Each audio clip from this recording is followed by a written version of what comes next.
Welcome back to Assembly Hall in Champaign as we get set for the finale of the 4 Class A boys basketball quarterfinal games here on the Assembly Hall floor. I'm Joe Passion again, and we are having a lot of fun and already going to our 3rd game. And again, a rematch between a Chicago area team and a downstate area team. Let's first for the visitors of Elgin St. Edwards. They are the Green Wave out of the West Suburban Catholic Conference, and they're out in the western suburbs of Chicago, and 23-7 under Coach Ken Payne.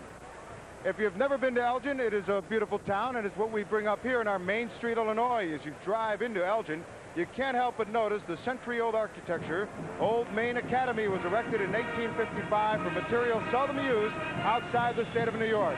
Gorgeous old homes are the cornerstone for Elgin, founded in 1835 by James T. Gifford in the mid-1960s. Now, as we also go on the road, and how did they get here? Well, they traveled from Elgin, but they had to go past Eastland, Rockford Lutheran, and Princeton. So the Green Wave are here, and are here for not the first time, but hopefully to get a little bit further than they've ever been before. Now for the home team, the Falcons of Findlay High School. They are the home team for this game out of Central Illinois, just south of Decatur. Only 96 kids in the school. They are the smallest school represented here in this quarterfinal Elite 8 of the Class A team. 28-2 for their coach, Coach Reynolds.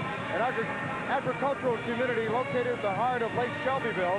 Findlay celebrates the Walleye Festival in the summer and the Festival of Lights at Eagle Creek State Park in the winter. One of the most notable buildings in Findlay is the Arches, named for this unique design. So that's what we're looking at, the Green Wave taking on the Falcons in our finale of the quarterfinal game. So stay with us. We will be back to Assembly Hall to preview these two teams right after this timeout.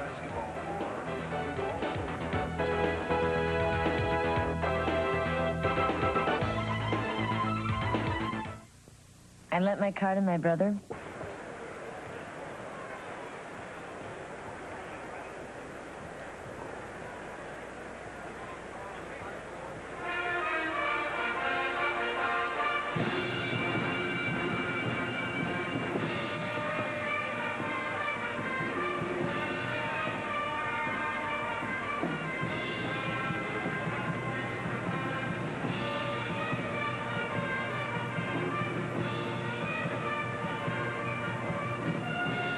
Let's now go to center court and join this game's announcers, Greg Sterick and Jim Albrecht. Thanks a lot, Joe. Hello again, everybody. If it's points you like, it's points we're going to give you. Both these teams score over 75 points a game. And speaking of a point maker, let's start with Chris Payne. Well, Payne's an outstanding scorer from the outside, average better than 25 points per ball game, and 41 points in the super sectional win over Princeton. He's the go-to guy.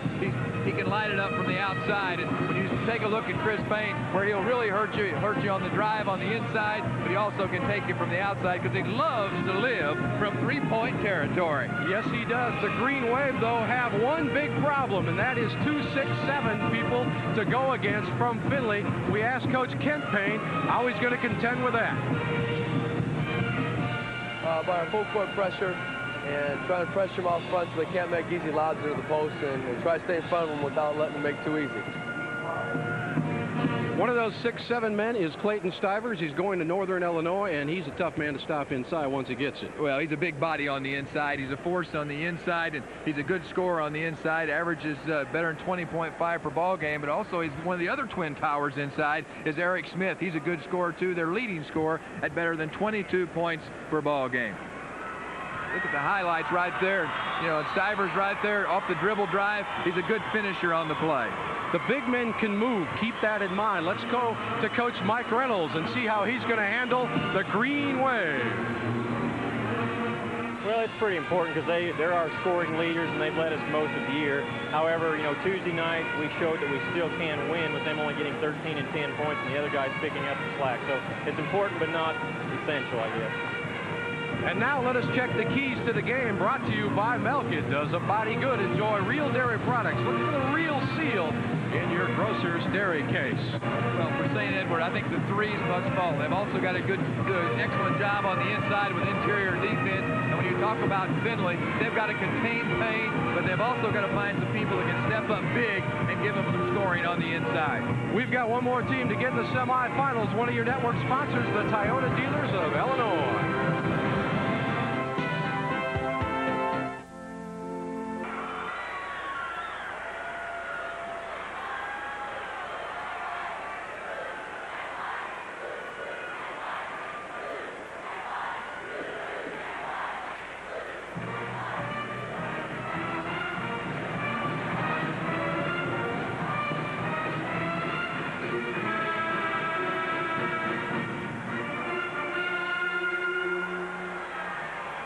It is Elgin of St. Edward and the Findlay Falcons. And now let us go to Steve Adams, our public address announcer for the lineups and the rosters. And final quarterfinal round game featuring the Green Wave of Elgin St. Edward, entering this game with a record of 23-7, and the Falcons of Findlay High School, who enter this game with a record of 28-2.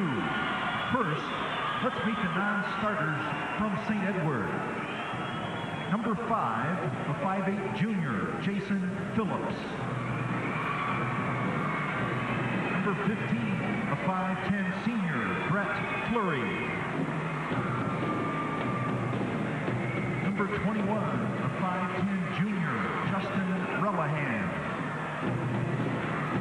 Number 31, a 5'11" junior, Ben Crane. Number 33, a 6'2" junior, Pablo Castro. Number 35, a 5'10" junior, Kip Coppers. Number 41, a 6'1" senior, David Thompson. Number 45, a 6'3" junior, Joel Sarda. Number 51, a 5'9" junior, Brian Patrick. Number 6'4" junior, Aaron Demuth. Now, here are the non-starters from Findlay. Number 4, a 6' junior, Tyler Bradford. Number 10, a 5'9" senior, Michael Bean. Number 14, a 5'10" senior, Jeremy Cheney. Number 20, a 6'1" junior, Greg Mitchell. Number 32, a 6'3" senior, Jason Tucker. Number 34, a 5'8" sophomore, John Pruitt.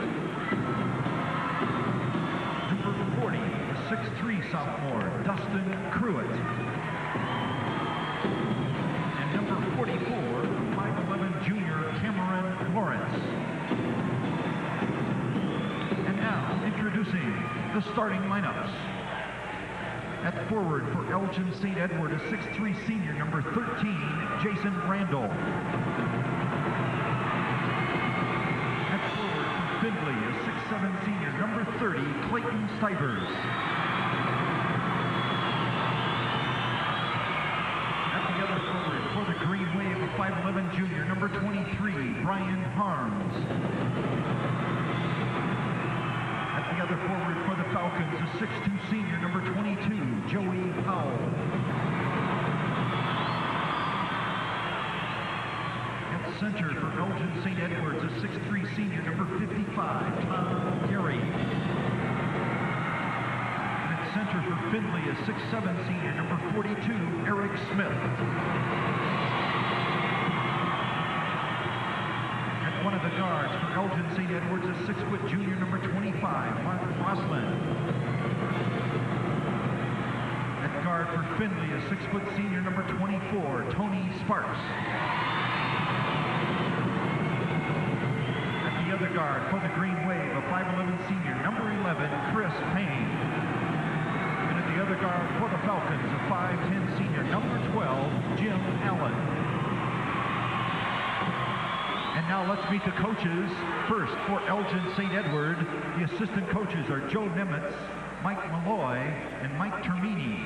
And the head coach in his 3rd season is Kent Payne.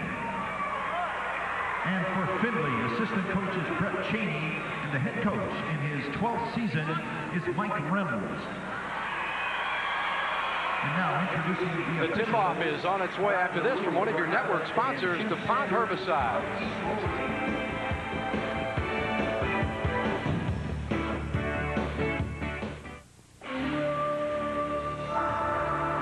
It's been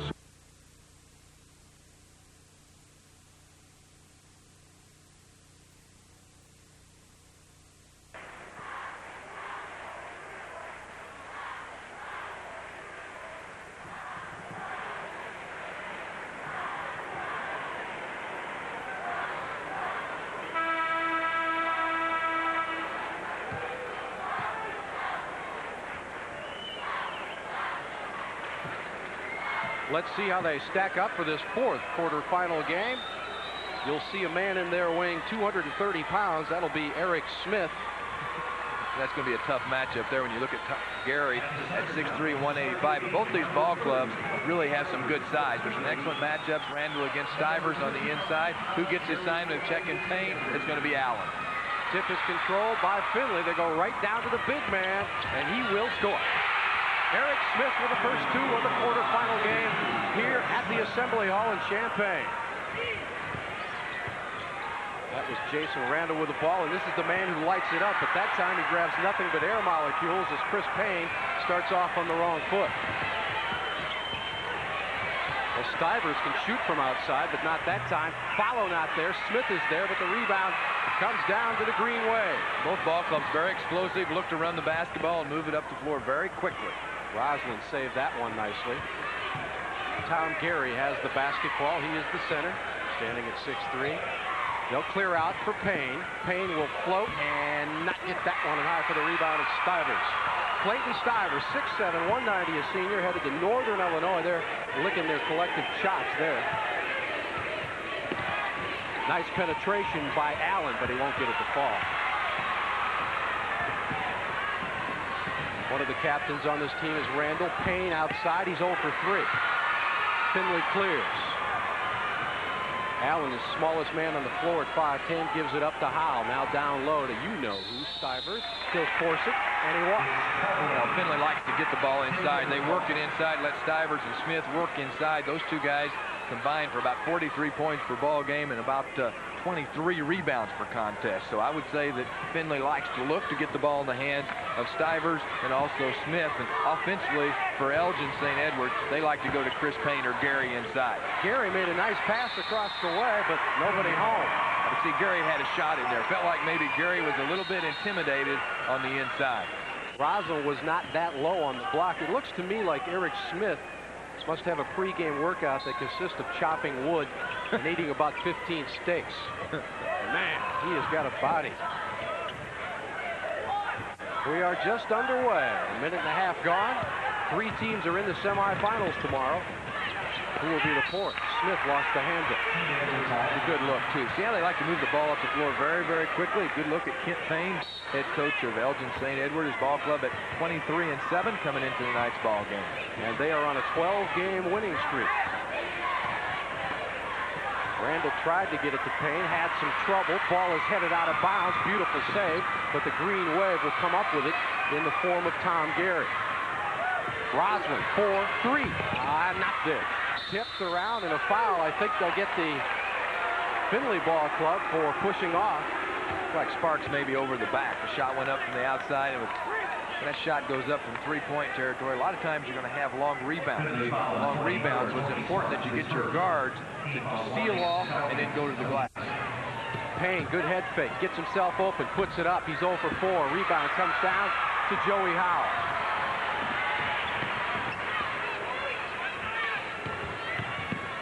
Shot is on the way by Howell, and we've got a whistle and a foul. The team spending much time playing on the half court.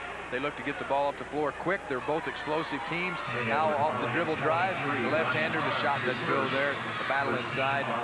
Sparks got the rebound, but Howell was fouled on the play. And on the year, Howell 70%, 23 of 33 from the stripe. Some coaches like to say their defense kickstarts their offense, but with these two clubs, the offense just does the job by itself. Well, both teams are explosive. Elgin averages 76 points per ball game, and Findlay at 79 points per ball game.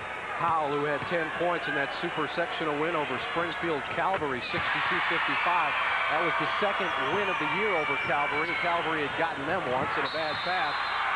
Chris Payne not in sync with himself at the moment.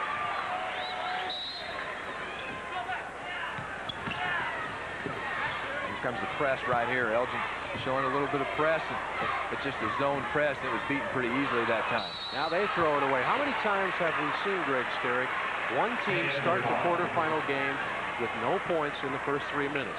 Just about every game. Yeah, I think both ball clubs may be a little bit tight, and about the time I said the press wasn't effective, it did speed up the offense for Findlay, and it created a turnover. And for the first time in the history of the IHSA tournament, Payne wants to get it going. He doesn't. Stivers high for the rebound. Here comes the fast break. They'll slow it down as, well, maybe they won't. Smith, low post. Kicks it back out. Good play defensively by Gary, who got in front of the big man and knocked it away. This is Randall. Tipped around and won by Stivers. Stivers and Smith, really big people on the inside. It's tough for Elgin to get any rebounds at all, whether it be on the offense or the defensive end. Low post to Smith. Trouble. That's why. It's 6-0 Findlay.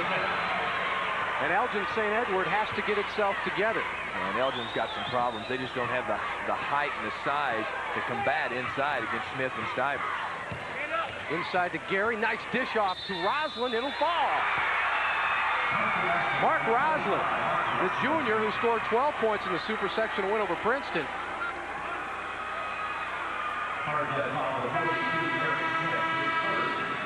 So St. Edward gets its first basket of the night. Of course, there are two high schools in Elgin, simply Elgin, and then Elgin St. Edward. And we've got St. Edward in this one, right? That's correct. I may have referred to him just as Elgin, but it is Elgin St. Edward. And it is a 6-3 ball game. And we have a timeout on the floor. One of your network sponsors is Country Companies Insurance.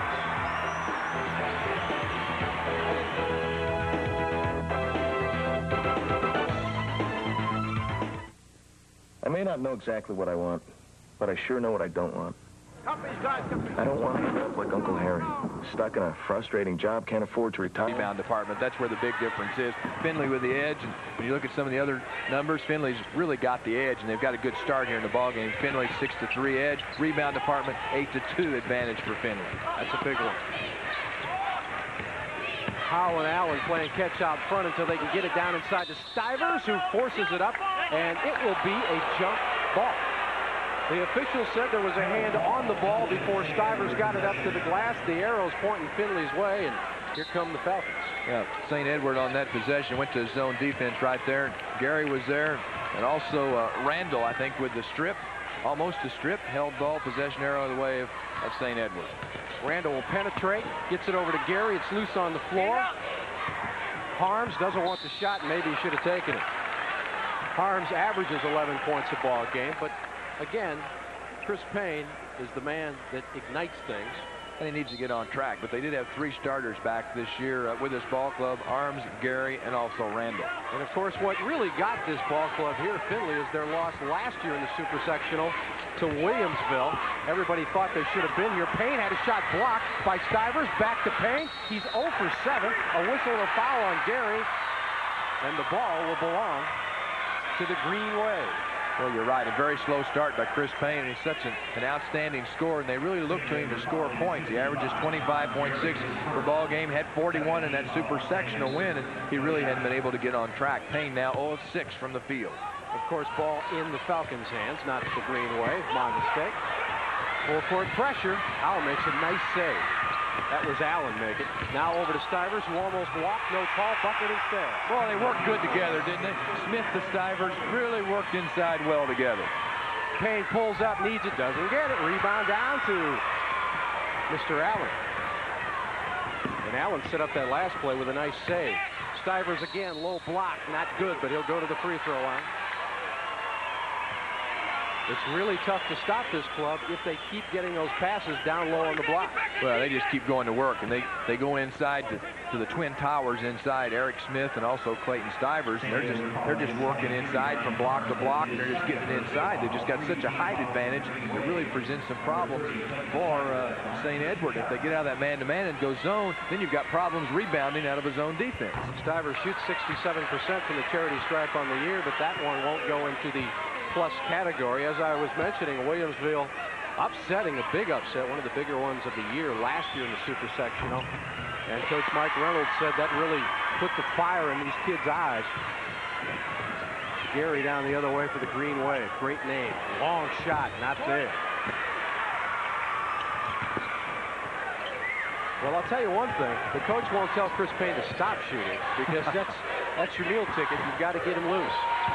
Alley-oop. A little too high. Howell travel. Joey Howell with the turnover. Chris Payne, the outstanding player for St. Edward. He's a cousin to Coach Kent Payne, and he's also a transferred in from Amboy High School. That is correct.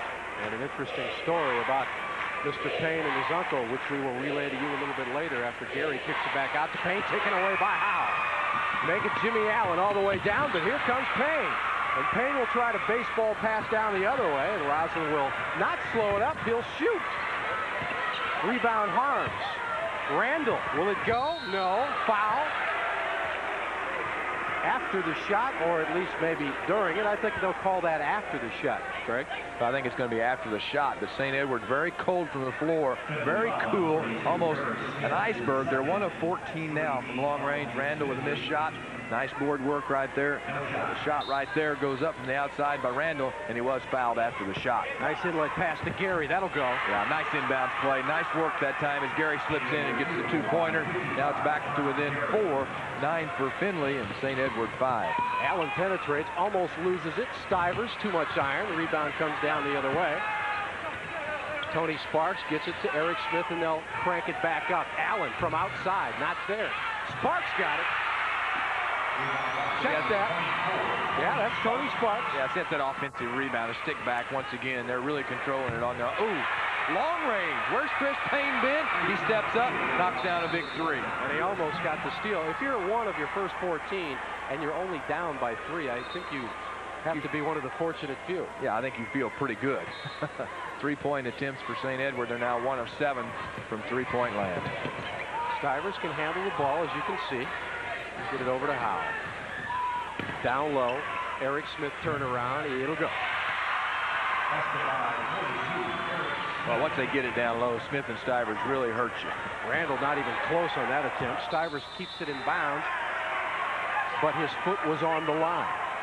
So, actually, they're going to say that the Elgin player, Gary, had his foot on the line as he tried to save it, so Findlay will maintain possession. Both of these ball clubs, they don't waste much time out of that half-court offense, do they? No, they don't. Allen gets it to Stivers or Smith, and they shoot it. That's it. And why not if it's working?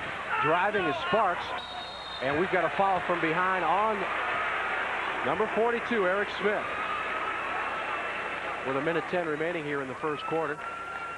Yeah, this pace will not go away, ladies and gentlemen. That's his 3rd personal foul, and that is a big item in this game. That almost evens things up a bit. Well, I think you're exactly right. And you see Eric Smith on the bench with his 3rd personal foul, and Jason Tucker has checked into the ball game for Smith. Tucker wears number 32. He's out there guarding Roslin right now as they work it around the perimeter. And that's the man they want with it. He lost it back to Gary. Gary kicks it out. Randall really needs a bucket. Doesn't get it. Not even close. Rebound Sparks. Sparks has played a good first quarter. You're always looking at the big guys, but those little guys are working too. Here's Sparks. Sure. Roslin had it knocked away, and it's picked up by Howell. They'll re-crank it. Baseline's open. Tony Sparks. Rosmo was beating on the drive. It sure didn't get much weak side up. Quick back the other way, though. Great look up the floor as Gary takes it strong to hoop and gets the nice deuce. A little tit for tat here in this quarterfinal game. Okay, you're going to score on me quick. I'll score on you quick. Here's Sparks driving. Yeah, see Sparks drive there. Randall doesn't get there in time to give that good weak side help. Still able to get the hoop and then back the other way very, very quickly. You know, you can't rest getting back on the defensive end. And right there he goes. Tom Gary gets a nice two-pointer. Gary fouled on the play.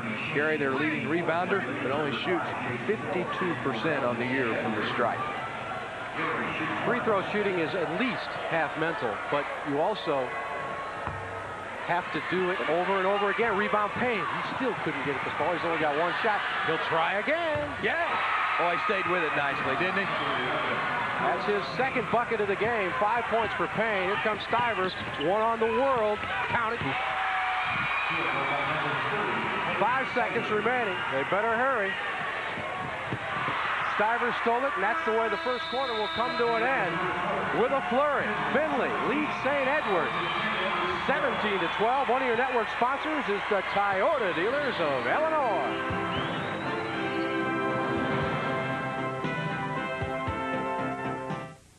At last, the warming sun breaks through amidst the gentle showers. This then is spring, and with it comes the Toyota Spring Drive Sales Event. Your Toyota dealer is ready to make you a deal on a great Toyota truck with huge factory-to-dealer incentives and option package savings like $900 on 4Runner. Spring is here, and now's the time to see your Toyota dealer. This will indeed be a joyous spring.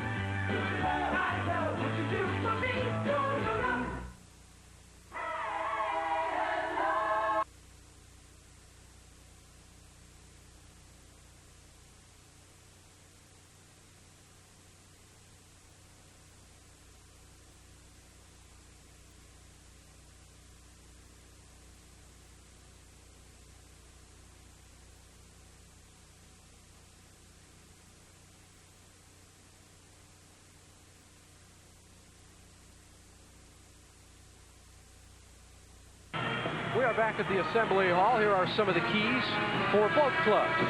You look at the game notes there. St. Edward upset number 5, Rockford Lutheran sectional final, looking for first trophy and third state final appearance. When you look at Findlay, let's talk about the second smallest school to qualify for Class A Elite 8, 96 students, but they sure found 2 big ones. And they have the tallest team here. Field goals, 25% St. Edward, 47% for Findlay. Jason Tucker just got his shot rejected, and now a steal by the Green Wave. If, in fact, Findlay should win the state championship, it would be the smallest school to ever do that.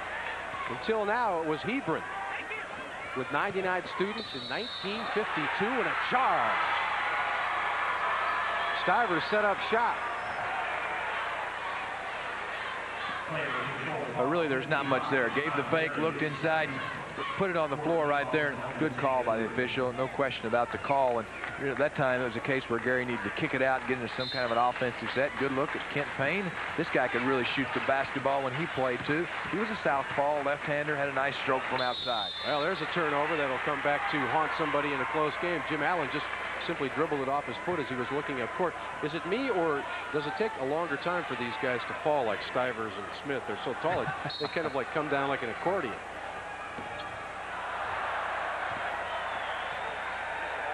Elgin St. Edward trailing by 5 with the basketball. Randall and Payne have both been cold. They'll keep firing. Again, no result. St. Edward now 1 of 9 from 1 of 10 make it from 3-point territory. And you can see by the look on Coach Kent Payne's face that the shots are not falling. Stivers can take that shot. He's hit 34 threes this year, but that will not be number 35.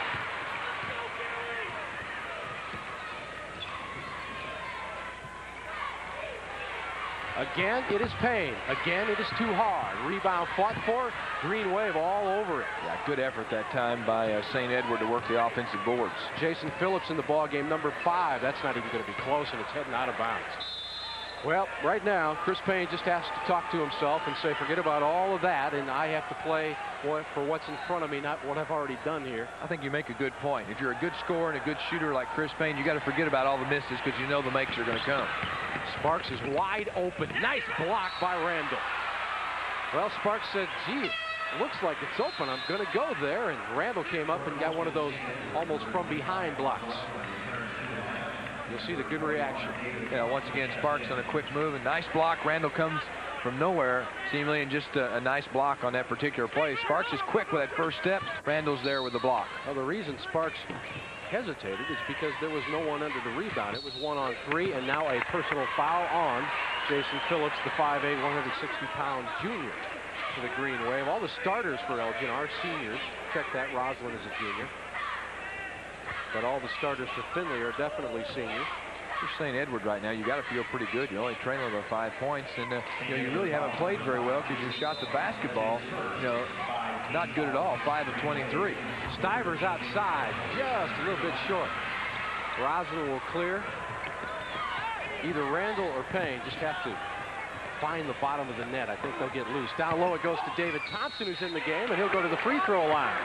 David Thompson, another one of those seniors off the bench for Coach Kent Payne. See, I liked what they were able to do that time. St. Edward, look, see how they were able to finally work. They weren't living for the perimeter. They got the basketball inside. When that happens, good things happen. And really, you want to make this game a little closer by the half, if in fact you are St. Edward, because Eric Smith, the big man for Findlay, is on the bench with 3 fouls, and you've got 6 minutes to make up some time because he's not showing up until after intermission. Yeah, you're right. I think if you're going to make a run at him, now's the time to make a run when you've got one of the Twin Towers over on the bench in foul problems. Phillips has taken only 18 free throws on the season prior to that miss. Well, at least Kent Payne doesn't hide his feelings. When he's disgusted, you can tell. Checking out right now will be Tony Sparks, and checking back in will be Joey Howell for the Falcons from Findlay.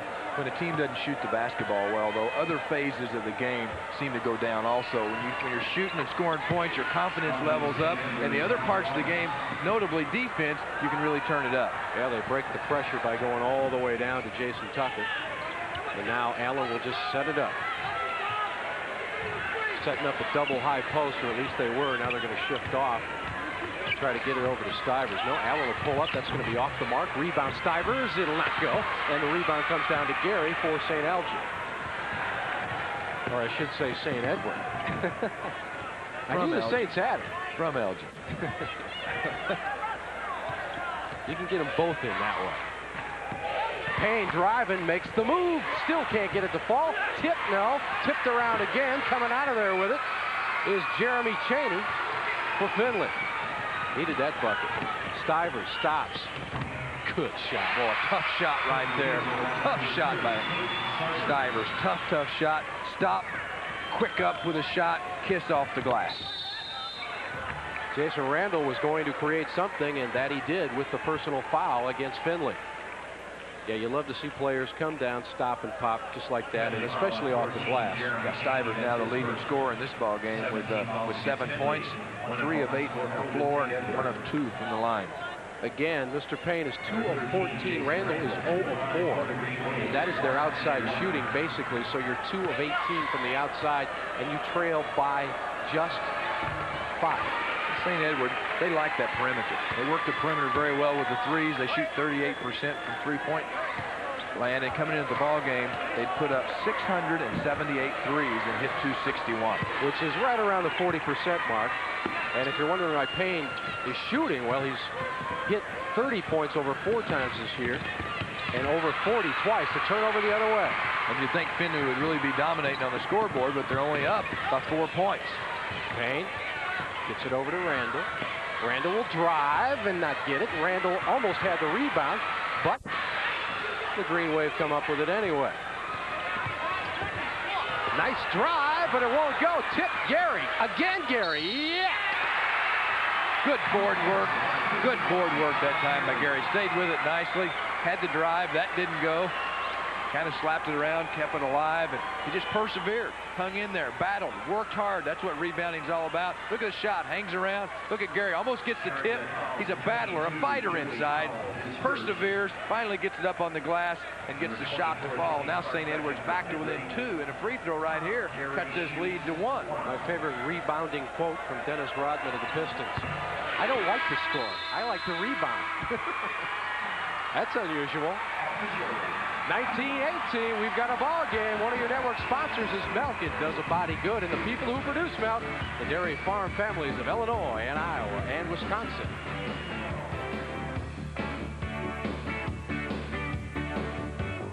This is a gate change announcement. Ah, the virtues of milk. Flight 7 is now boarding at gate. But 96 students in its school. Well, in 1986, this Ohio squad came to Assembly Hall. At that time, 69 students. Man, you talk about a small squad. I mean, what are you doing this weekend? Well, I'm going to the game. I'm on the team. We're all on the team. I remember that squad. And those are the dreams that go into this history book that is the state tournament. Those schools, I remember the Cobden Apple Knockers and, of course, Hebron. They're dreams for all these teams, for all these young men out here playing tonight. This is a dream come true also. Allen quickly the other way. Stivers in a hurry, won't get it to fall, and Gary is making his presence felt in this ball game, especially with Eric Smith on the sideline for Findlay with those 3 fouls. Gary penetrates, gets it over to Randall. Not there. Rebound fought for. We've got a whistle and a foul on Chris Payne. From behind. Chris Payne and, of course, Kent Payne, the coach. They are related. Cousins. And, of course, Chris Payne lives with his uncle, who happens to be that man's father. And it's an interesting story because Jim Payne, who has been a football coach for many years in Illinois and who is about to set himself into the Illinois Football Hall of Fame, is suffering from Lou Gehrig's disease, and the reason that Chris Payne moved in with his uncle is to help him around the house. As it turns out, Jim has been an inspiration for Chris, teaching him there's a lot more to life than basketball and girls and cars. And of course, it took me a long time to figure that girls part out. Out front, Payne got it. And guess who's got the lead? Elgin of St. Edwards up by the digit with 4 minutes remaining here in the second quarter. Oh, nice play by Gary again, but he stepped out of bounds or turned it over. Carried the basketball. Man. See what happens though when you start scoring some points. You're right. You know, you really start to pick up your game. The other parts of the game really start to pick up. Payne gets a basket, and, you know, I wouldn't be surprised to see Payne come back on the offensive end and get a basket. Might even make a big steal defensively on this possession. But you can just see that little twinkle in his eye now after he got that shot down. Well, that's part of their forte. They forced 23 turnovers a game, and they've just gotten another one. And who was it? It was Gary. Yeah, and I think Payne wants a shot. He does, but he can't get it. Gary will spin, and traveling is the call, or double dribble. Whichever, we have a turnover. Turnovers, Findlay with 11, St. Edward with 7. Inbounds pass, Allen has trouble with it, and turns it over. Payne, 1 against 3, will wisely wait for his mates. He's waiting for a rebounder, isn't he? I think he was waiting for a pick, actually.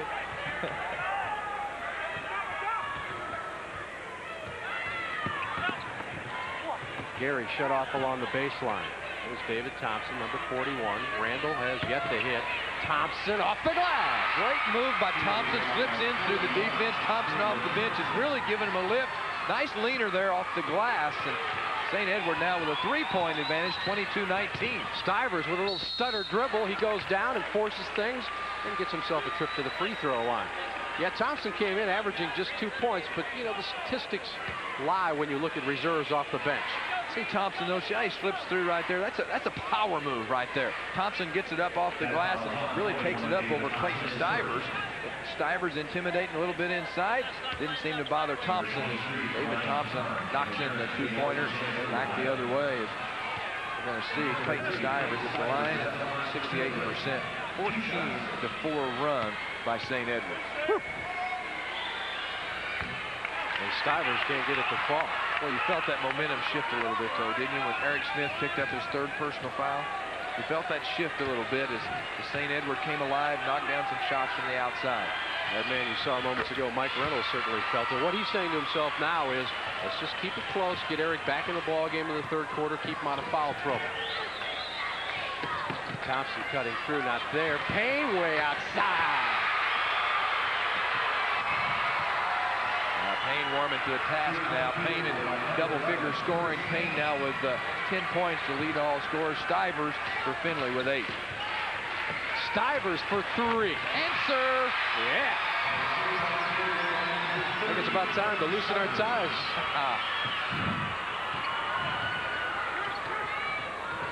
Harms with the basketball. Can he get another? Yeah. Oh, that confidence is starting to rise a little bit. And that's what shooting is. It's all confidence. It's practice, too, but it's confidence. Allen stops, pops, hit. Well, you got to like the pace of this game if you're offensive-minded.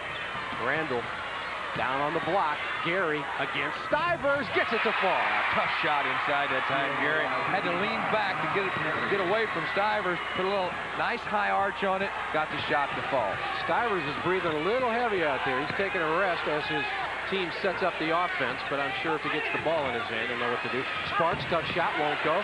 Stivers got the rebound, lost the rebound. Minute 42 remaining here in the 1st half, and as we have duly noted, the tide has turned the way of the Green Wave. And where do you get a name like the Green Wave? That's another great thing about Class A basketball, because in small towns, these names pop out of nowhere. A sports writer was sitting near the Fox River in Elgin and saw the waves, and he said, hey, I've got an idea.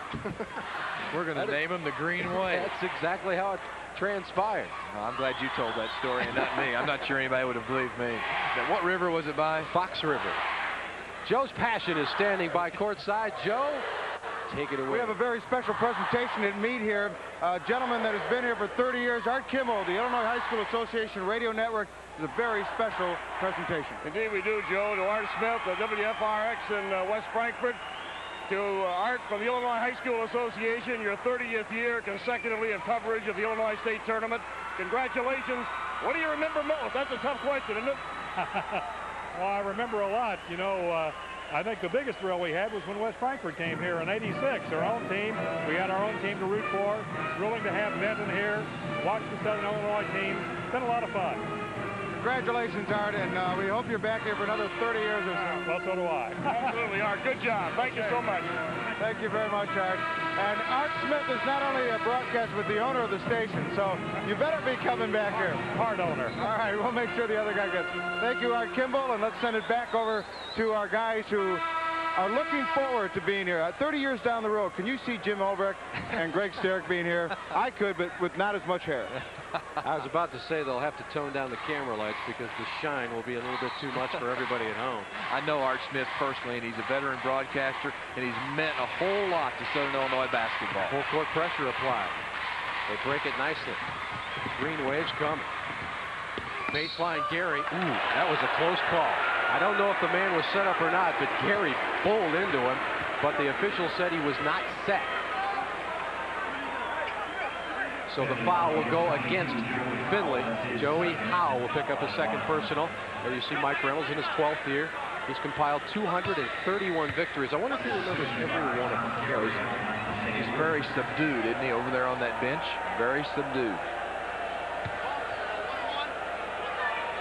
I doubt if Findlay's played very often without Stivers and Smith in the ballgame, and both of them are sitting alongside of Mike Reynolds. A nice rebound inside by Randall because the big men are gone. So Thompson will set up the offense. They're going to look for Payne up top, and there he is. But open is Harms. Harms will fade and hit. Nice bucket that time. Arms was a nice kick, too, by Chris Payne. Very unselfish play, and Arms knocked down the jumper. Well, the lead is up to 7. Could they get it to a double-digit lead without the big man in? Down low they go. Ball taken away. Jason Tucker lost the handle trying to pass it back inside the lane, and Randall will just wait. He was waiting for Gary to open up inside on the bounce pass. Well, this is quite a turnaround, quite a comeback by St. Edward. Findlay actually led by as many as 7 at 15-8, and now it's St. Edward on top by 7 at 32-25. And when you're on a roll, you don't hang for the last shot. You give it to that guy, but it's a little too hard. Oh, Randall, I don't know what Randall might have lost track of that. Payne with a nice dish and a foul as Thompson will go to the line.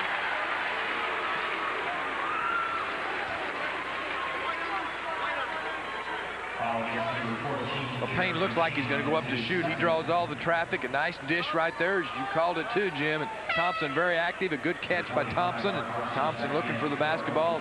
Couldn't get the shot to go, but Thompson's going to go to the line. And Mark Roslin also comes in for St. Edward. And Tom Gary is going to find a seat for the final 42.7 seconds. Yeah, the 2 subs for Findlay, Jeremy Chaney and Jason Tucker, have been seeing a lot of time in this first half with the foul trouble for Findlay. Such a cold start shooting the basketball for Kent Payne's ball club, St. Edward.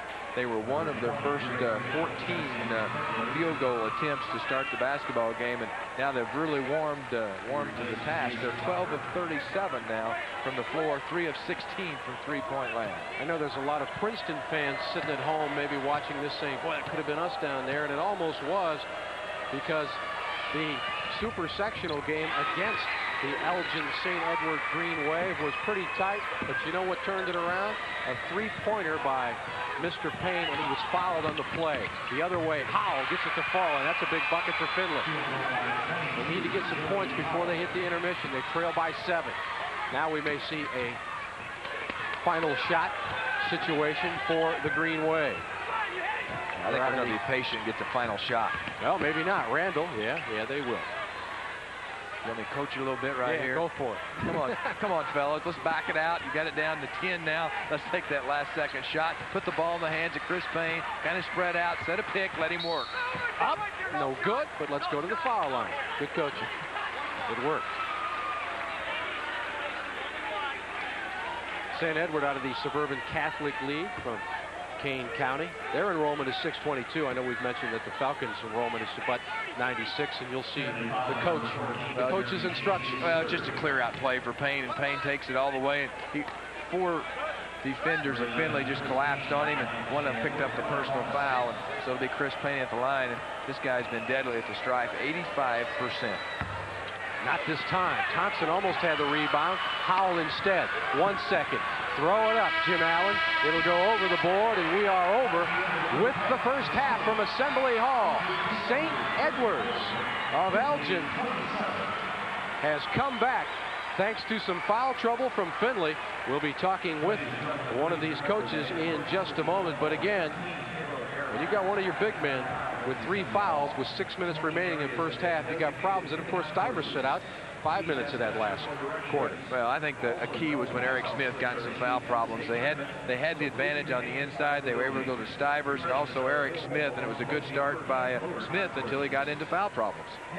Joe Passion has the leading coach at halftime standing by. Joe?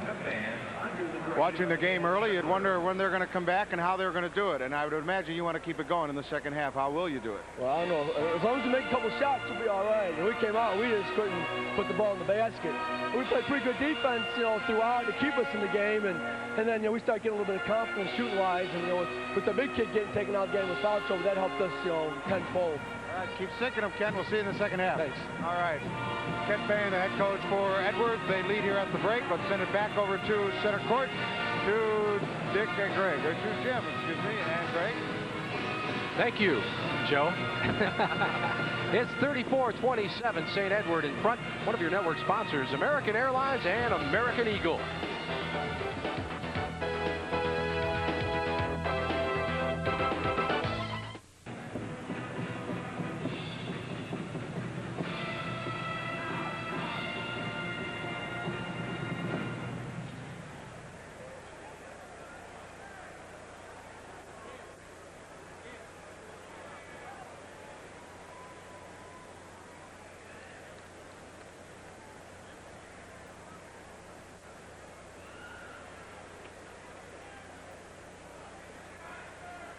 will come your way tomorrow afternoon, but we will be your way at 11 o'clock bright and early in the morning as Normal U-High takes on Augusta Southeastern. It's always exciting, Greg, when you have an undefeated team in the Final Four because the pressure just keeps building.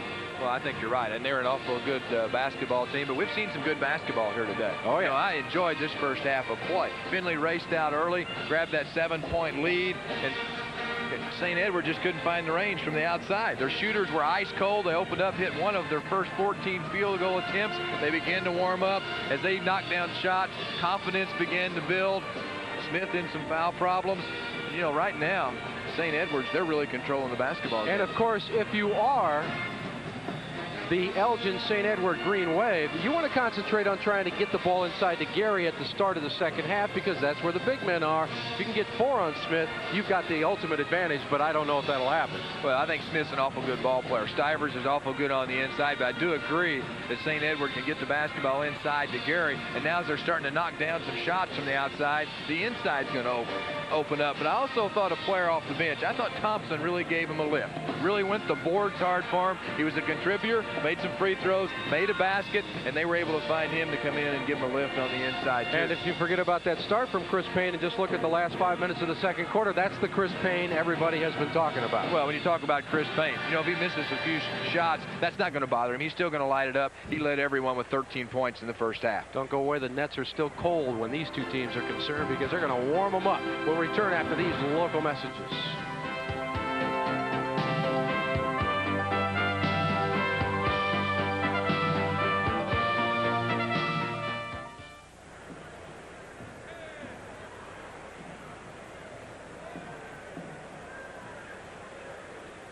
Not only the great shooting that's going on here, particularly on the Class A level, and a lot of it's coming from the perimeter. And as we mentioned earlier, the three-point shootout contest that will be finalized next weekend in the AA tournament.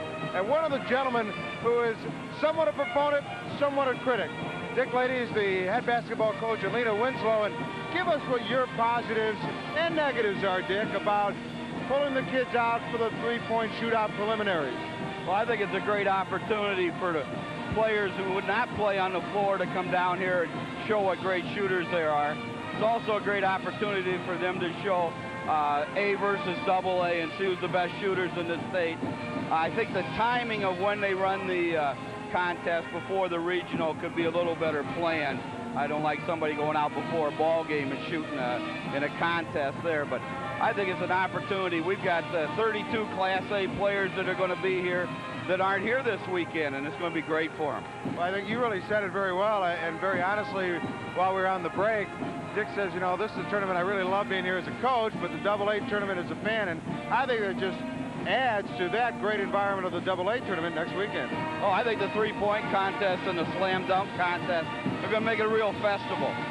One other thing, too, and Dick is not only a coach, a fan, but also is here helping the IHSA in its sportsmanship award. Dick is one of the many people who are representing the IHSA and tallying up points for the teams on this sportsmanship award. Tell us a little bit more about that. Well, our committee is grading teams and fans and coaches on respect and pride and leadership and ingenuity and trying to pick out a team that represents the greatest sportsmanship team in Class A basketball this year at the state tournament. And that we're going to have an individual player who will be the greatest sportsman.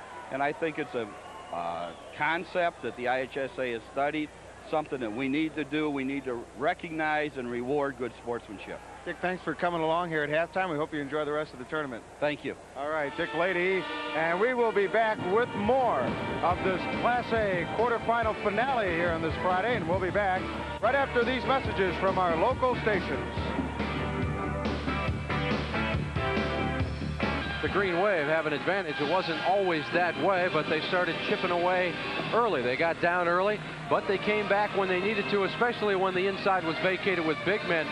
Stivers didn't get into foul trouble late in the second quarter. He actually ran out of gas. Yeah, I thought fatigue was a real problem for him. Smith is the guy that got in foul problems, picked up 3 fouls, and had to spend a lot of time on the bench. And they need both those players to play well here in the second half. Let's take a look at some of the highlights here in the fourth quarter final game.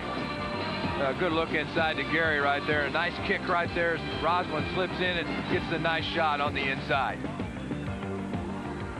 Sparks has played well for Findlay. Well, he really crashes the offensive glass there real hard. Tony Sparks with a nice rebound basket that time for Findlay. And when he gets the baseline, you better watch out. Well, here he comes. The weak side help wasn't there. The shot goes up and it goes down. But then real quick back the other way, Chris Payne. He's the guy that's looking. Who's going to come into the picture? There he is, Mr. Gary. The key, a nice little soft layup with the left hand. The key in this first half, though, has to be the man in the middle for the Green Wave, and that's Gary, because he's just been everywhere. Well, I love the way he stayed with us. Missed the shot, persevered right there, stayed with it nicely. Third time was the charm, and then he got the shot to fall. Look at Thompson work right there. Finds a seam in the D, up off the window, gets the deuce to go.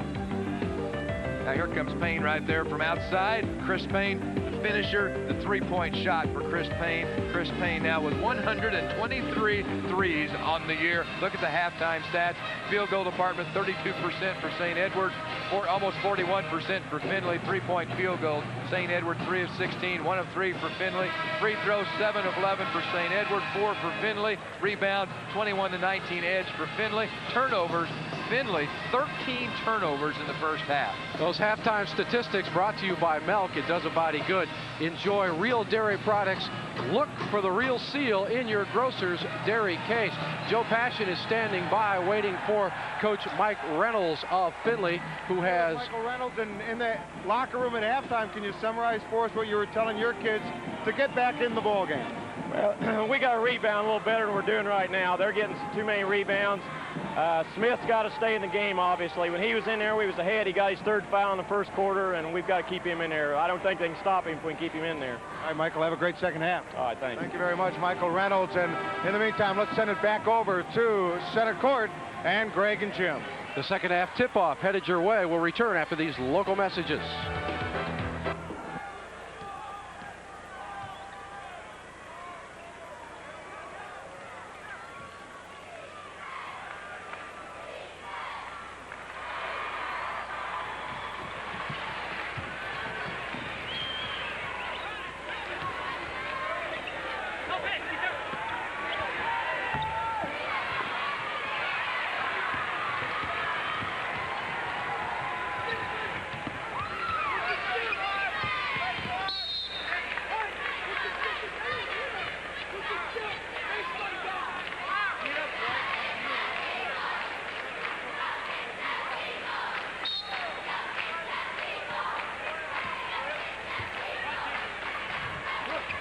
The second half is underway, and Gary is back underway just like he was in the first half.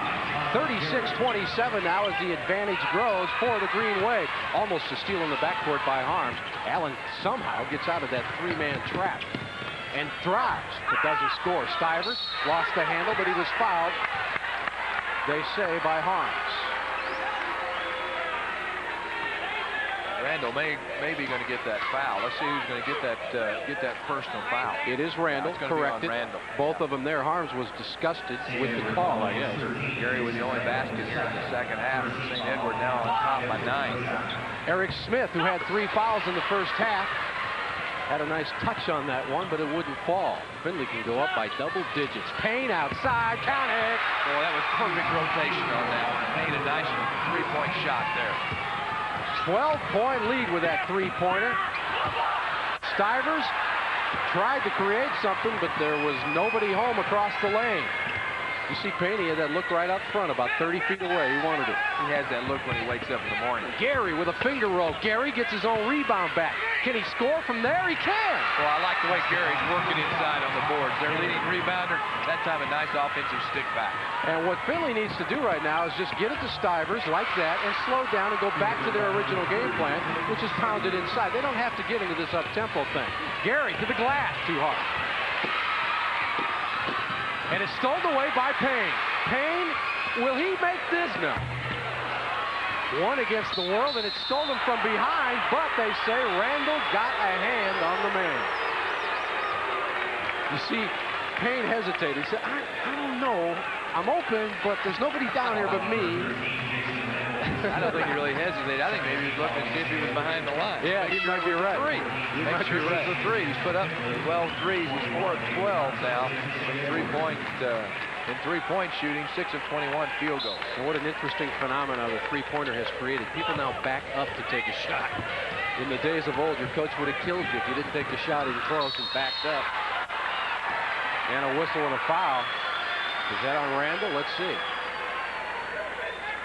I don't think so. I think that's going to be on Chris Payne. That was a little bump. Payne got a little bit too close and gave him a bump. You're right. Chris Payne with his second foul. Hard to catch exactly who the personal foul is on because the officials are across the court from us when they put the fingers up to connotate the number. Powell. Sparks, who had a good first half. Now they get it inside. That's where they want it. Smith will get the soft touch. He has a very, very soft touch for a big man. And we're down to a 10-point deficit again for the Falcons. Payne wants it, doesn't get it. Rebound to Stivers. One thing Payne does exceptionally well is mesh up the defensive rebound. He stays around and gets in between the passing lanes, and now a turnover by Findlay. Findlay a little rattled on the half court. And only two people right now that really need to get involved out of that half court offense. They need to let Eric Smith and Clayton Stivers work.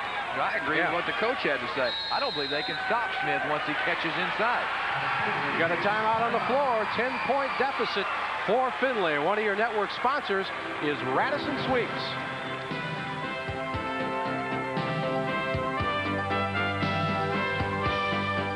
Nobody else sees the world through your program without the written consent of Cost Broadcast Sales Incorporated, strictly prohibited. A turnover, and Findlay's back to within 8. Yeah, Janie, a nice steal right there and gets it back quick and gets the two-pointer.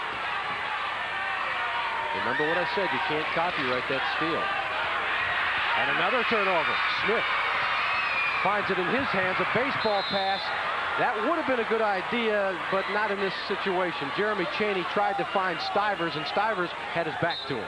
Yeah, it wasn't a good, not a good decision that time to look for that type of a pass. They need to get into some kind of an offensive set. Findlay making some changes. See how they're extending that defense up. Then they're going to fall back. I think they're going to fall back into a zone defense. It's a 1-2-2 zone defense. Nice pass to Thompson. Yeah, good look inside. There's Thompson again. And a long baseball pass. Ooh, he almost walked with that. He almost walked with that. And again, when we point out a mistake by these 16 and 17 and sometimes 15-year-olds, remember, it looks a lot easier from our vantage point. Sure. They're not mistakes. They're just out there hustling and working hard. Long jumper from the side will not fall for Mark Roslin, and we've got a whistle and a foul on Mr. Thompson for the Green Wave.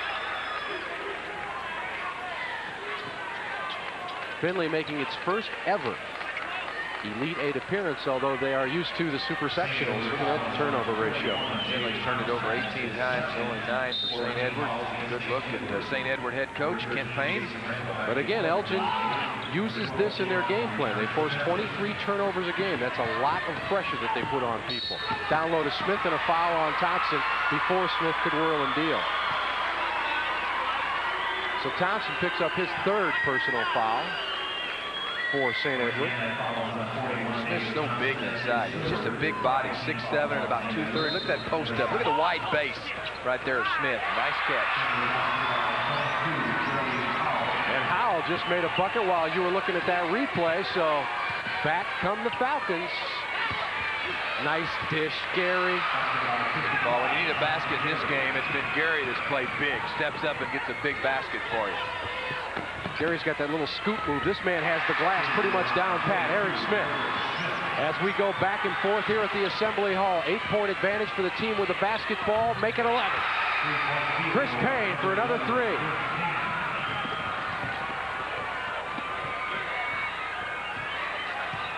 These guys don't give you much chance to catch your breath. Smith with the jam. Good look inside, though. Stivers set it up. Nice look. Dish down low, and Smith with the finish. Mercy me. 48-39 is our score. You know, this guy reminds me of Ted Flazewski, the old baseball player who always cut off his sleeves. Boy, you're going way back on that one. That's look right. at the look right there. Look at that. Jam time. Right there, he gets up, and Smith gets the jam. Give the assist to Clayton Stivers. Good look right there. Boy, goes the basket. Now, ooh, I'll call it a jam. He gets up and gets the jam. Almost didn't get it in, did he? Close enough. Again, whoever survives this contest will take on Benton. Benton was fueled by 38 points by JoJo Johnson. And now let's go into the huddle with Mike Reynolds. We got to keep from scoring there, though, and rebound, okay? Come on. Go! Go! Go! Kent Payne now drawing it up.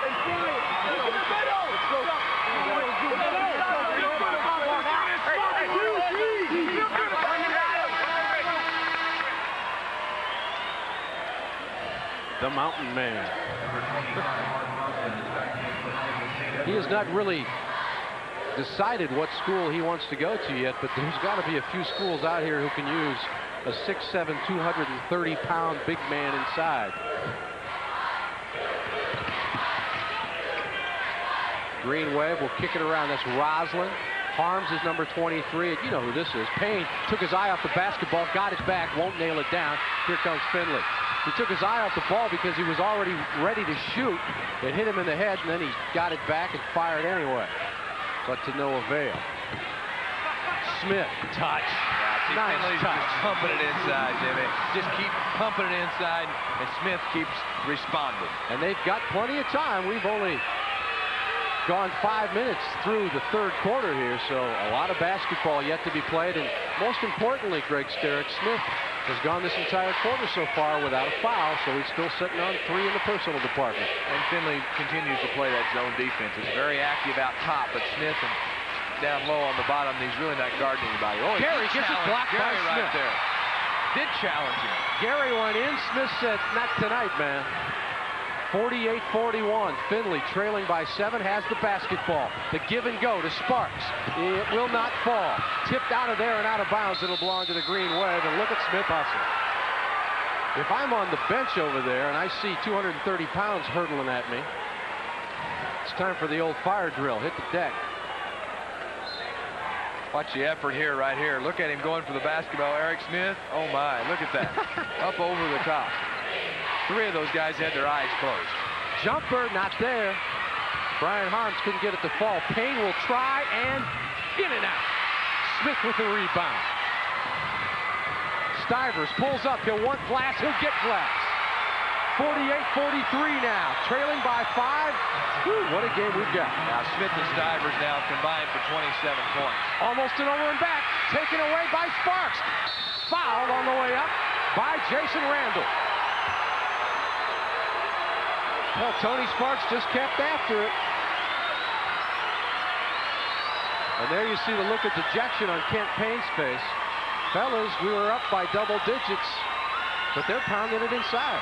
Yeah, there's the shot right there. Nice soft touch by Stivers off the window for the 2-pointer. Here comes Sparks. He'll come in. Look at him going after the basketball. Right there. There's Sparks. Picks it up. Back the other way. He's going to get a 2-pointer.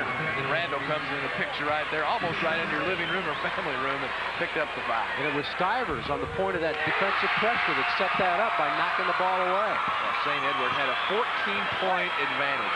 41-27. The ebbs and the flows of this game. Missed that second one. High for the rebound. Stivers back up. No. Stivers again in a whistle holding play and a foul on Mr. Stivers. Well, you can't give him anything but an A for effort on that one. Now the shot didn't go. He was battling inside. Good defensive work there. And then you see Stivers coming right up over the back right there on the play. His arms, a nice check out as Stivers picked up now his 3rd personal foul. So Stivers and Smith both playing with 3 personal fouls. Yeah, they've extended the defense here up to half court.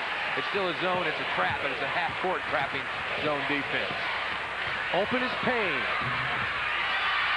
The other way is Stivers. He'll slow it up and wait for some help. Allen's the man with the basketball. Stivers looking for Smith. He's there. It's up. It's good. It's a 2-point ball game. Smith now with 16 points. They really need Payne to light it back up again. or get it inside to Gary, but Gary has been challenged inside. Randall, big shot, not there. Rebound Sparks. Yeah, they're only getting one opportunity, too, and they're all from long range. They're not getting anything done on the inside. Under a minute remaining in the third quarter. Howell for the tie. Got it. Got it. His foot was on the line. 48-48. Gary the other way, count it. Woo. Quick Indian action there. 30 seconds remaining. St. Edward's still in that man-to-man defense. It's a pressure man-to-man. Smith and Stivers really going to work. Smith with 16, Stivers with 15. Well, they'll go down to the big man if they can get him. Howell will try for another one. This one's short. Coming out of there with it is Gary with 12 seconds remaining in the quarter. So the Green Wave can go up by 4 or 5 with the 3. They're going to look for Payne in the corner. No! Randall will take it in. No, it won't go. Good idea, though. Good idea. And that's the way the third quarter will come to a close. St. Edward's lead has all but disappeared. Findlay coming back with the big men. Trailing by 2. One of your network sponsors is Country Companies Insurance.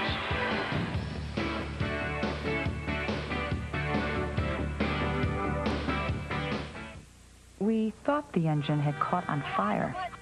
There we were, with smoke pouring from the hood. My mom was so...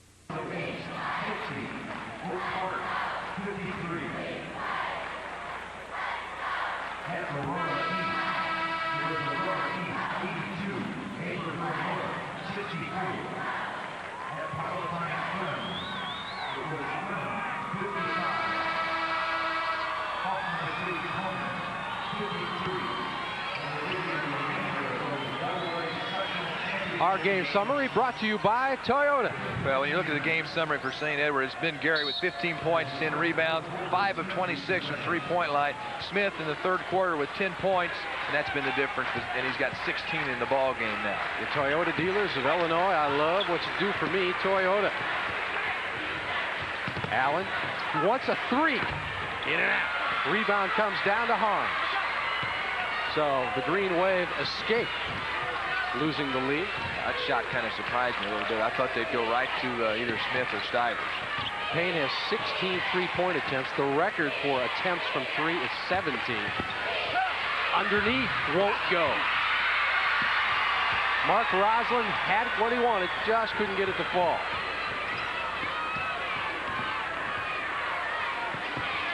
Most of the games today have been decided before the final 5 minutes of the final quarter, but I don't know about this one.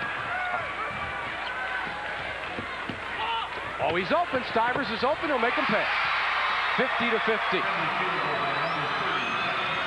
Well, those two guys are tough, the Twin Towers down low. And a whistle and a foul out front. Stivers will pick up the personal.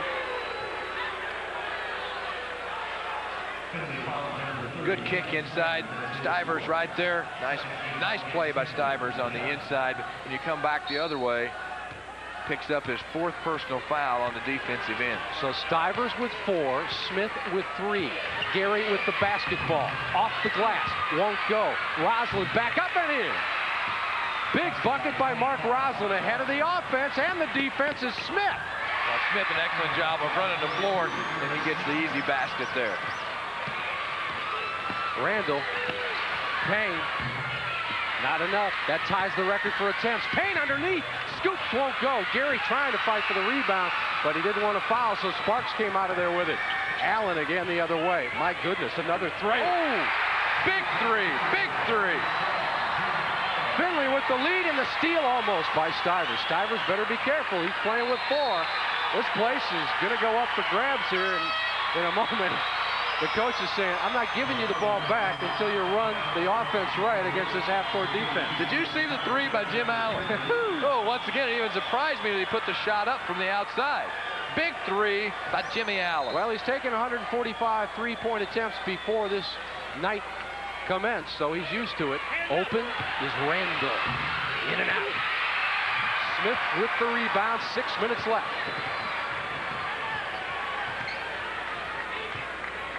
Down low it goes to Smith. 4 men are on him, and he's fouled. 4 men were on him when he got that shot off. Well, the ball was able to go inside once again. Smith very active inside. It's a good kick inside by Sparks. Look at Smith right there. He's so strong. It takes 4 of them to keep him from shooting the basketball. And Smith is fouled on the play. And on the year, Smith is 65% free throw shooter. And into the lineup is 32, Jason Tucker for Findlay. He replaces Clayton Stivers, who's going to get a little bit of a rest. He's playing with 4 personal fouls. Smith knocks down the free throw. And Findlay now up by 4 at 56-52. And if you don't think basketball can help you see the world, Eric Smith spent last summer touring Australia with a group of high school all-stars. So when he says mate, he means it. 57-52, Findlay suddenly up by 5. And now we have some discussion on the court as to whether or not there was a timeout called or not. And yes, indeed, that is the case. But now Coach Mike Reynolds says, no, there was no timeout. We don't want a timeout, so we'll get this thing back underway. And if you've noticed, and I'm sure you have, the touch has gone away from Chris Payne again here in the last 4 or 5 minutes. Well, he's 7 of 28 from the floor. He's really struggling shooting the basketball. He has attempted 17 threes, and that ties the state record. Gary against Smith, doesn't get it. He was intimidated a bit. Smith let him go, but Gary didn't know that as he was leaving his feet. Can Findlay stay on a roll? Look at Smith working the blocks down there. They're picking across for him down low. And Allen getting a lot of pressure out front. That's just tough for St. Edward to match up with that man-to-man defense, but they don't have anyone that can match up with Smith. Smith, little 8-footer, not there. Smith does not get the rebound because Randall out-hustled him.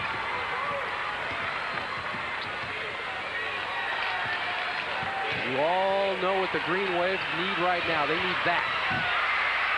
57-55. It's back to a 2-point game. Well, that's 18 attempts now, so that sets the state record. And Payne now 6 of 18 from 3-point territory. Boy, they needed that basket. Howell driving off the glass. Joey Howell. Great drive. One thing in mind, take it to the hoop, and Howell got the basket. Payne from outside the gymnasium almost. And Smith with the rebound. Well, had that fallen, that would have gotten a few people up on their seats.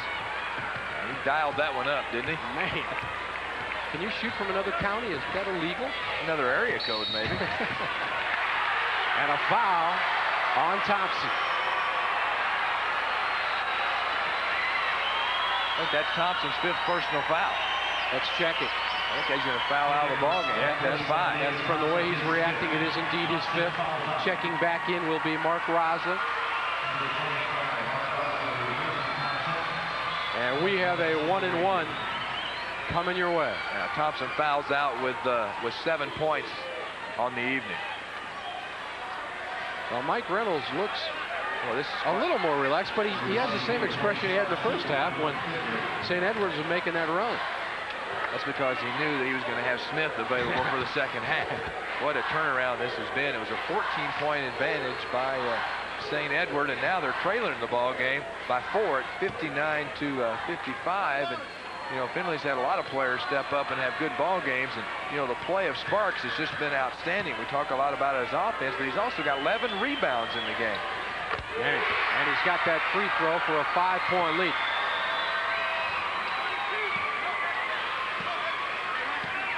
The 3-point record for shots made in a game, in case you're wondering, is 7. Mark Maiden of Shelbyville in the 1990 Super Sectional. Chris Payne of St. Edward in this game. And we do have a timeout. I'm sorry, in the Super Sectional. Well, he's actually, yeah, you're right. I bet he hits 7 before the night's over. One of your network sponsors, the Toyota dealers of Illinois.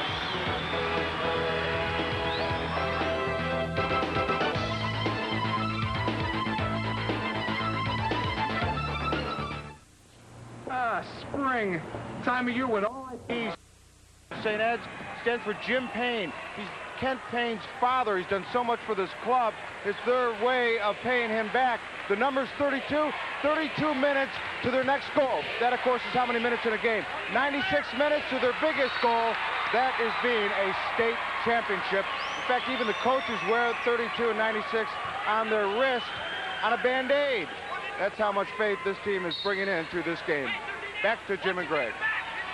Nice stuff there by Joe. Nice stuff. Indeed. Yes, indeed. And we will be picking our American Airlines Player of the Game when this game is over, as well as showing you our DuPont play of the game.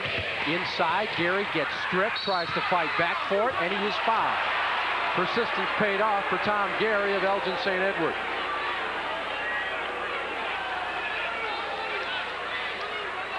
That, of course, will not be a bonus situation. Only the third team foul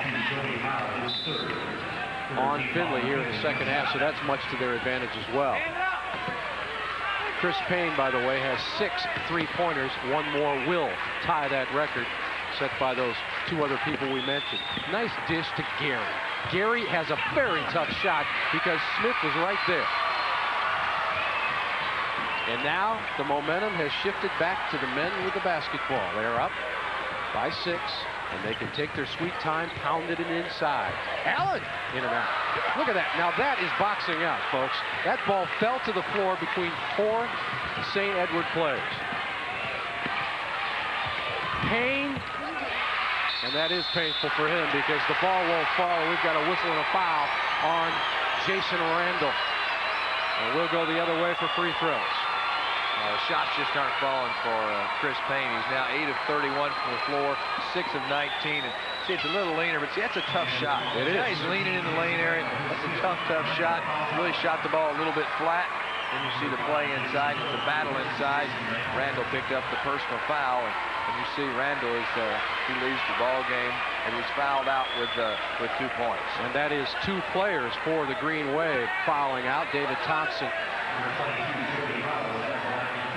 has also left the court with 5 personal fouls. When you look at Chris Payne, free throws in and out, and the tip is controlled by Findlay. Well, you can thank Mr. Tucker for that because he knocked it back outside. Ball goes out of bounds. I was talking about Chris Payne. It reminds me a little bit of Mark Aubrey from Seneca last year in terms of the team relying so much on his outside shooting. Aubrey carried his team to the championship game, but Pittsfield ended up winning it. Fade away by Howe. Big shot. Joey Howe. You know, players like Howe and also a guy like Jim Allen, they've really stepped up and knocked down some big shots, too. We spent a lot of time talking about the play of Smith and Stivers, but they've been big, too. Now, you can't make that shot. There's 2 men on him. Smith out of there with a rebound. Here comes Allen. Allen will wait. Oh, no, he didn't take it. He did! He didn't only take it, but he also knocked it down. Woo! Oh, those are big. Remember the other big 3 knocked down? Man, Allen showing no fear. Bad pass picked off by Sparks, and this one might be over for Elgin St. Edward. A foul out front as Chris Payne is charged with a personal foul. And who in the world, how many batteries does Jim Allen have in him tonight? Anyway, he is charged.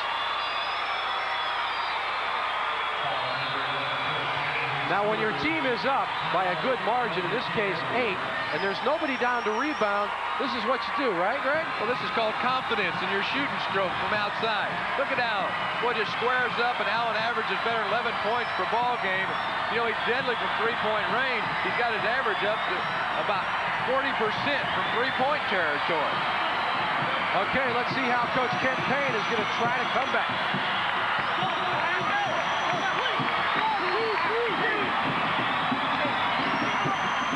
Actually, that conversation was over, so let's check in with Mike Reynolds and company.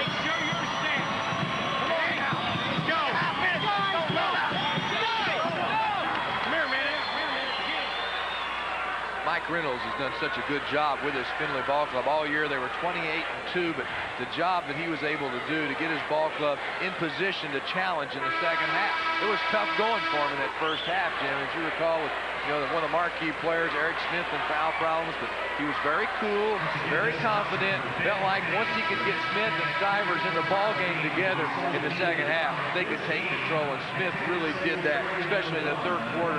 Had 10 big points for him in the third quarter. They're up by 11 points now. They've got it almost in cruise control here, but there's still plenty of time. 2:35 left in the ball game. Well, there's been 3 different basketball games here tonight. The first one, of course, controlled by Findlay with the big men. Then when they got in foul trouble, Elgin St. Edward came back and took it. And then about 3 minutes into the third quarter, look out. Here comes Findlay.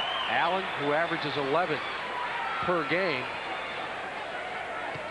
He also does a good job really running the ball club. He's also got 6 assists from that point guard spot. Misses the second one, but now will need a slew of threes from either Payne or one of his mates. Yeah, they got to look for the three now. That is from way outside, and it won't go. Rebound comes down to you-know-who. Eric Smith. Allen, nice bounce pass to Smith. Floater, in and out. I think he'll be called for the charge, or was there a block? It will be a block against, no, a charge on Eric Smith.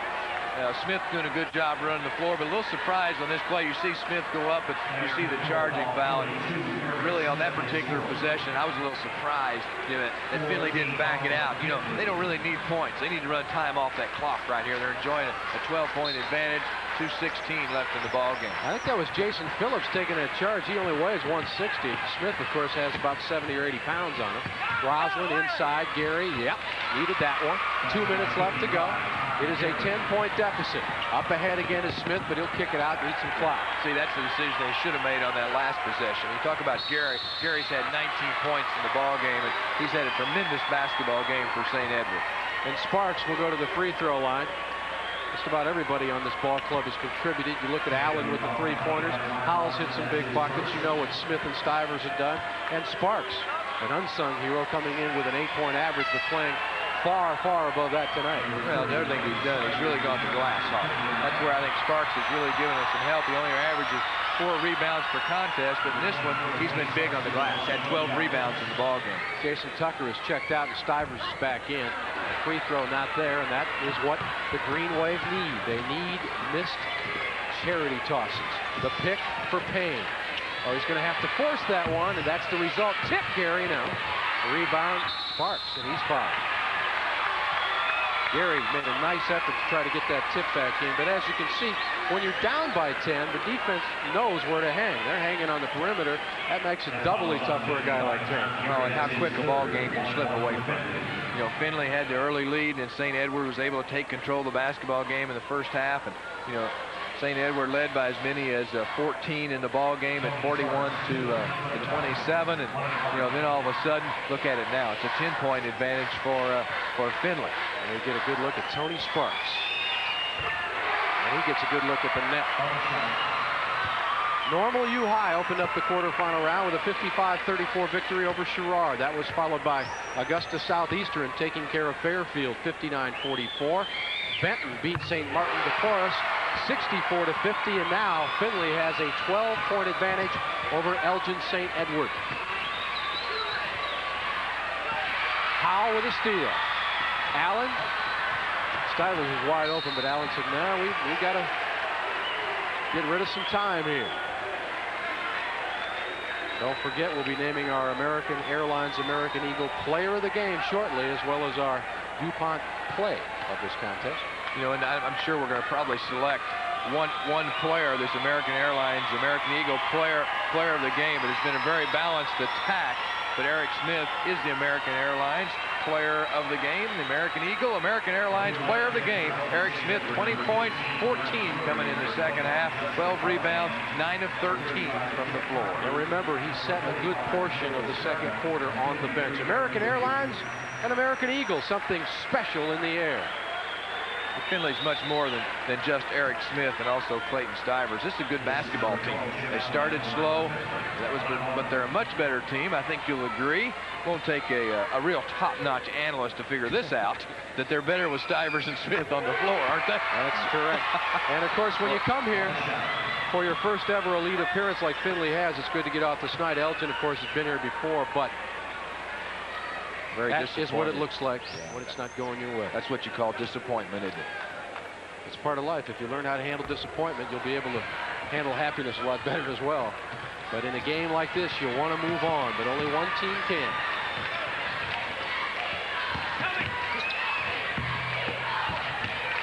A lot of substitutes in now for the Green Wave, and getting it to fall is number 45, Joel Scarta. Joel Scarta in the ball game now, along with Justin Relahan, number 21. Also in there for the Green Wave, Brett Fleury. Aaron Demuth, number 53, is also in there. You get a shot of Brett Fleury there. You come this far, everybody's got to play. You just got to. Stivers looking to put it just a little further out of reach. Stivers now with 18 points. Once again, you see a very disappointed St. Edward basketball team. And I'm sure probably the most disappointed man will be Chris Payne, because he feels he let his mates down. But as you duly noted this afternoon when we were talking about another star of his team, hey, he was the ticket here. Sure, it's disappointment, but at the same time, I think he's also going to be very, very proud of what this basketball team's been able to accomplish. 23-7 on the year, and you know, there's only going to be you know, one basketball team that's going to go out a winner in Class A basketball this year. Only one team, and you know, the ball clubs that are able to get here, you know, I think it says a lot for their programs, and their communities need to be awful proud of the job that St. Edward's done this year. And for the others, you know, Findlay, very, very excited, very happy, and this is a big, big victory for them. Still a minute to go in the ball game, and Findlay up 72-59 over St. Edward. You saw Tony Sparks checking out. Kip Coppers was the man who missed that last shot for the Green Wave. Checking into the ball game now for Findlay is Michael Beam, who replaced Tony Sparks. In and out. And we are down to the final minute of the quarterfinal round at Assembly Hall in Class A basketball. By tomorrow night at this time, we'll have you a state champion. And how many, I wonder what the percentage of human beings are on the face of the earth who can say, yes, I played on a state championship team. Or that even played in the Assembly Hall. Yeah. We've got a fight for the ball. Michael Beam gets it down to Stivers. Ooh, that could have been dangerous. That could have been dangerous. Stivers looks like he's going to be okay. He says, I'm all right. Brett Fleury got under him a bit. And I'm sure he didn't do that intentionally. He's just hustling down. No, I don't think so. A good look there to Stivers. Stivers went for the jam and, you know, really just bumped him. And where he bumped him right there around that waistline and gave him a little push. And when he did, the legs went out from under him. But no, I don't think that was any type of a flagrant foul by any means. The starters are checking out for Coach Michael Reynolds. There you see one of the substitutes, Dustin Pruitt. Also into the ball game is John Pruitt. And Mrs. Pruitt. Michael Beam's in also. Yeah, Michael's been in for a little bit. Number 44 is also in the ball game, Cameron Lawrence. And at the free throw line, of course, Mr. Stivers, who you will see tomorrow afternoon. And now checking in for Findlay, Tyler Bradford will give Stivers a chance to get congratulated on the bench. Mike Reynolds asking, are you okay? Is that hip all right? And he says, well, it's better than Mike Ditka's. Long jumper from the outside by Justin Reelahan, not there. Reelahan will get it back up, and he'll go to the free throw line as he was fouled underneath. And we hope Mr. Ditka is recovering well. We speak, of course, of his hip surgery, but when you play in the NFL like Mike Ditka played in the NFL, your body parts are just not usable after a while.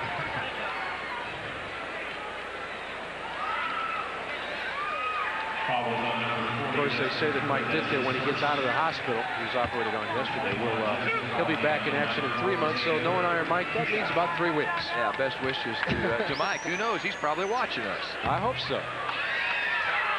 Justin Reelahan will try to get into the book.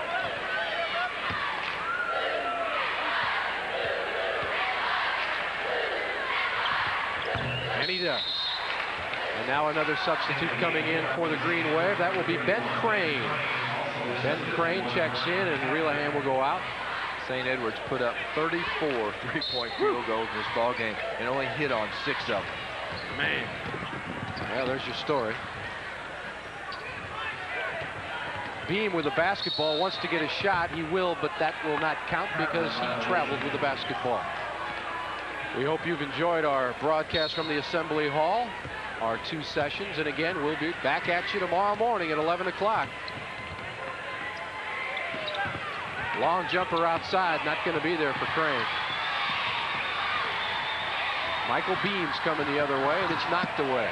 But we're going to have a breakaway layup for Brian Patrick. No, not enough time. He's going to have to throw it up. And your winner, the Findlay Falcons, have won this contest by a count of 74-60. We have 4 semifinalists. One of your network sponsors is Country Companies Insurance.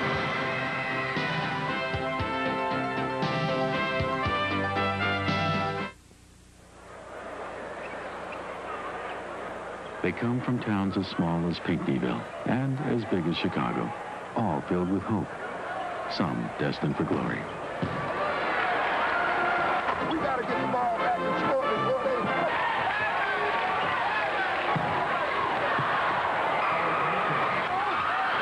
Yes! They win it! Hard! They win it!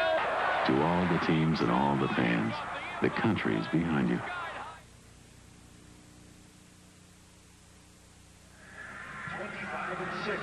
Against Findlay, 29-2. The losers will play for third place tomorrow night at 6:30, and the winners will play for the state championship in Class A tomorrow night at 8:15.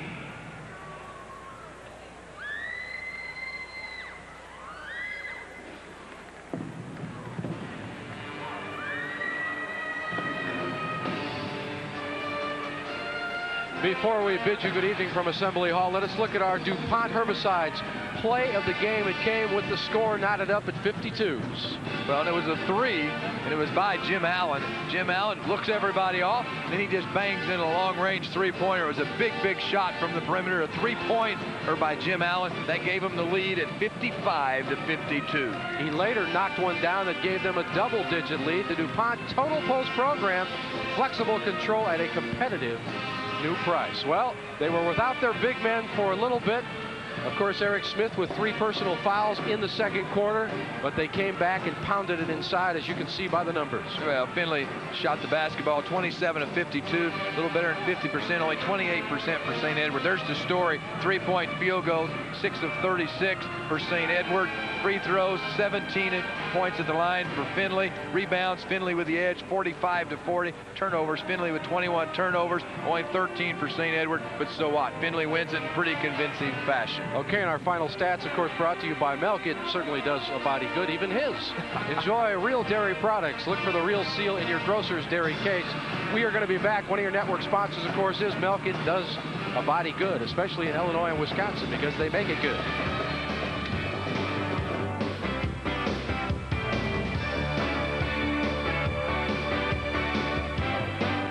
Hey, you know what would go really good with this? A brownie. Ah, the virtues of milk. Here at Assembly Hall as we begin to clean up this Friday of 4 quarterfinal contests that will lead into tomorrow's semifinal rounds. Let's run those down for you, as you'll see them here on this station beginning tomorrow at 11 o'clock after Normal High defeated Sherrard, and they advance to the 11 o'clock tip-off against Augusta Southeastern after their 59-44 victory over Fairfield. Now, those 2 semifinal winners will then advance on to the championship game, of course, and the consolation game in the evening. And, of course, earlier tonight, you saw Benton defeating St. Martin de Porres of Chicago to advance against Findlay after their 74-60 victory over St. Edwards. Benton and Findlay at 12:45. And tomorrow night will be the consolation and championship game. For Dick Ludke, Jim Albrecht, and Greg Herrick, I'm Joe Passion saying so long from Assembly Hall. We'll see you back here tomorrow on America's original March Madness. Your network sponsors are Country Companies Insurance, bringing you state tournament action for more than 20 years. The dairy farmers of Wisconsin and Illinois, who reminds you to drink milk. It does a body good. And Toyota. I love what you do for me, Toyota.